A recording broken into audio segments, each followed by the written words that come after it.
বাজার কত করে মাছ? 600 টাকা। 600।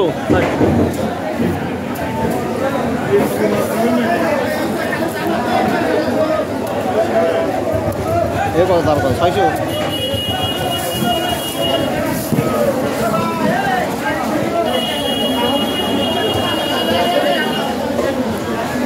আপনার কত করে? 600 টাকা। 600।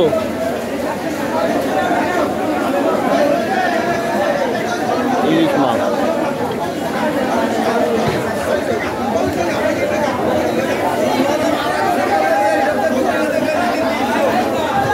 কত করে?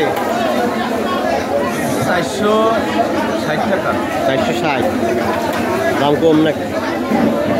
দাম এক কেজি মাছের পার দাম কমছে হলো আপনার 20-30 টাকা গেল, সবচেয়ে কমছে। ইলিশ মাছ কেনার মতন সাধ্য মানুষের আছে? জি, ইলিশ মাছ কেনার মতন সাধ্য মানুষের আছে মনে হয় না, কারণ বর্তমান বাজারে যে পরিবেশ, তাতে সাধারণ জনগণ ইলিশ মাছ কিনে খাওয়ার পরিবেশ নেই।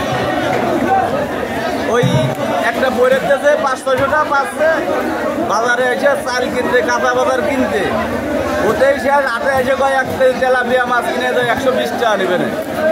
এই ভাই কয় বলে যে ইলিশ মাছ ভাই আমাদের কেনার সামর্থ্য নাই। 1 কেজি, এই ছোটো 1 কেজি মাছের দাম হলো 440 টাকা, 30 টাকা ঘরের দাম, 450 টাকা দাম ঘরের। জি, এই হাটে এসে 500 টাকা কেউ কিনতে পারে। এই কারণে কেউ কেনার মতো পরিবেশ থাকে না। বলে যে এত টাকা দিয়ে 450 টাকা কিংবা 500 টাকা দিয়ে 1 কেজি ইলিশ মাছ নিয়ে আসছে, তেলাপিয়া নিয়ে গেলে পারে বাল বাচ্চা নিয়ে যায় পরিক্রমা খাওয়া যাবে, ইলিশ মাছ নিয়ে পোষায় না। এই কারণে বেচা কেনাও খারাপ। এই যে 26 কেজি মাছ আনছি, মানে কেজি 10 মাছ বিক্রি করছি, আর জম্মাই রয়েছে। কিছু সাধারণ জনগণের কাছে যদি আপনার জনগণের কাছে 1 কেজি মাছ যদি বিক্রি করা হয় 20 টাকা লাভ করবো, আর না বাজারে আমাদেরও ইনকাম নেই। এই জন্য আমাদের পরিবেশ ভালো না, জনগণ তো বলতেই পারবো না যে তাদের পরিবেশটা কিরকম। তাহলে কি মনে করছেন ব্যবসাকে চেঞ্জ করবেন নাকি?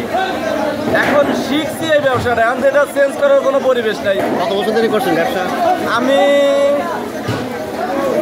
14-15 বছর। 14-15 বছর তো এরকম পরিস্থিতি কোনোদিন পড়েন নাই?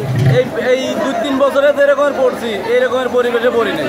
এই 2-3 বছরই খুব খারাপ যাচ্ছে, ব্যবসা বাণিজ্য খারাপ যাচ্ছে, ইনকাম তো, ব্যবসা খারাপ গেলে ইনকাম তো আমার থাকেই না। এই কারণে আমি নাই, দেখেন নাই বসে বসে মোবাইল টিপতেছি, এই যে ভিডিও দেখতেছি খালি। ঠিক আছে, বেচা কিনা কিন্তু নাই। দেখেন এই যেদিক দেখেন, হাটে কোনো মাছ ইলিশ বাজারে কোনো লোক আছে, কোনো লোকজন কেউ নাই, একটা কাস্টমার ইলিশ বাজারে নাই। তাহলে আর আমরা তাহলে আর কীভাবে করে এখানে বসে বসে মোবাইল টিপি, ওই সকালে আসি সন্ধ্যায় যাই, এই আমার দিনকাল চলে। ভাইয়ের নামটা একটু বলেন। জি, আপনার নামটা একটু বলেন। আমার নাম মোহাম্মদ আকরাম, বাড়ি? বাড়ি নবাববাড়ি, প্রথমটি রাজবাড়ি। শুধু দর্শক শ্রোতা, আকরাম ভাই দীর্ঘদিন ধরে দেখুন ব্যবসা করছে, কিন্তু দেখেন এখন তার ব্যবসা নাই, মানুষের টাকা পয়সাও নাই, ইলিশ মাছ কেনার মতন সামর্থ্য মানুষের নাই। সবাইকে ধন্যবাদ তোমার সাথে থাকার জন্য। আমি মোহাম্মদ রহমান শিমুল, বিদায় নেব। আসসালামু আলাইকুম রহমতুল্লাহি ওয়া বারাকাতুহু।